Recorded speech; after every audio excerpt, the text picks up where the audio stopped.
کچھ بول ایسے ہوتے ہیں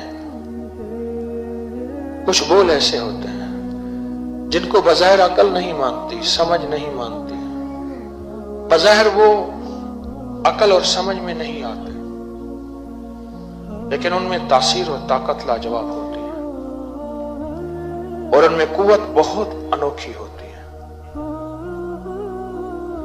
ان میں یہ بول یا خالص یا مخلص یا خلاص، بے حق کے ابن عباس، بے حق کے بہتر الیاس، بند خلاص۔ حضرت رضی اللہ تعالی عنہ کے دور میں قحط پڑ گیا۔ یہ روایت سند کے ساتھ ہے، مستند روایت ہے۔ قحط پڑ گیا۔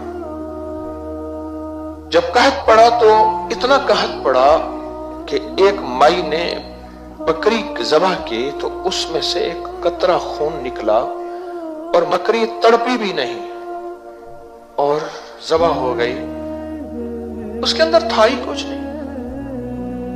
تو اس نے آسمان کی طرف ایسے کر کے کہنے لگی، واہ محمد، اے میرے محمد صلی اللہ علیہ وسلم، کیا دور تھا آپ کا برکت و مالا، واہ محمد، آپ کا دور برکت و مالا تھا کیا، آپ کا دور برکت و مالا تھا کیا۔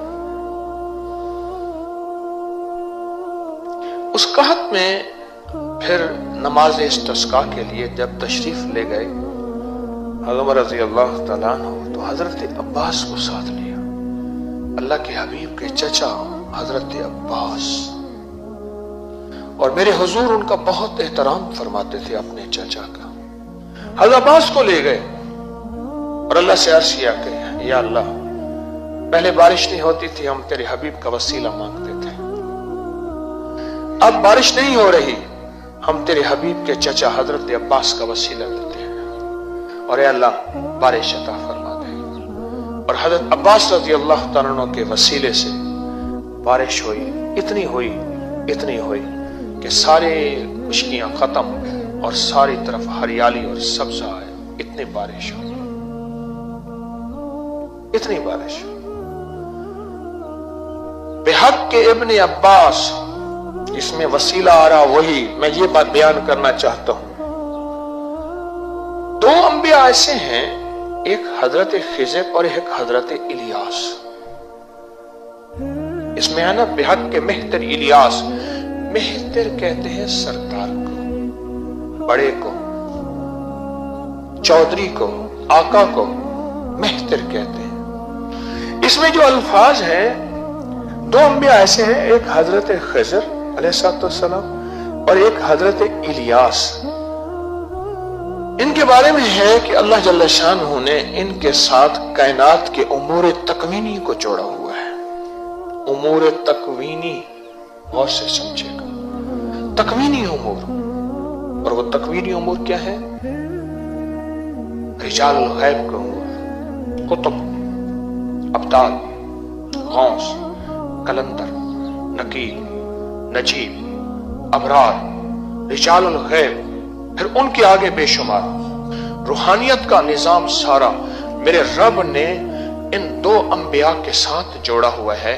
پھر ان کے نیچے عہدیدار ہیں، اور ان کے بڑے حضرت خضر ہیں اور پھر حضرت الیاس ہیں۔ یہ تکوینی امور کے شہنشاہ ہیں، یہ تکوینی امور کے بادشاہ ہیں۔ جب بندہ یہ مہتر الیاس کہتا ہے، تکوینی امور، ایسا غیبی نظام مدد کا، رحمت کا، برکت کا، عطا کا ایک پل میں حرکت آتا ہے، اور اس بندے کے ساتھ اللہ کی مدد شامل حال اور غیبی نظام شامل حال ہوتا ہے، اور ایسا شامل حال ہوتا ہے کہ انسان گمان نہیں کر سکتا، اور اس کے سارے کام بننا، اس کی مشکلیں ٹلنا، اس کی پریشانیاں دور ہونا شروع ہو جاتی ہیں۔ ان حضرات کی بے حرمت ان کا وسیلہ اللہ سے مانگ رہے، ایک مہتر الیاس کا وسیلہ مانگ رہے، ایک ابن عباس کا وسیلہ مانگ رہے، جن کا وسیلہ حضرت عمر رضی اللہ عنہ نے مانگا تھا۔ دیکھو ایک بات بتاؤ، تسبیح خانے کا ممبر شرک نہیں دے رہا آپ کو، تسبیح خانے کا ممبر آپ کو بدعت نہیں دے رہا،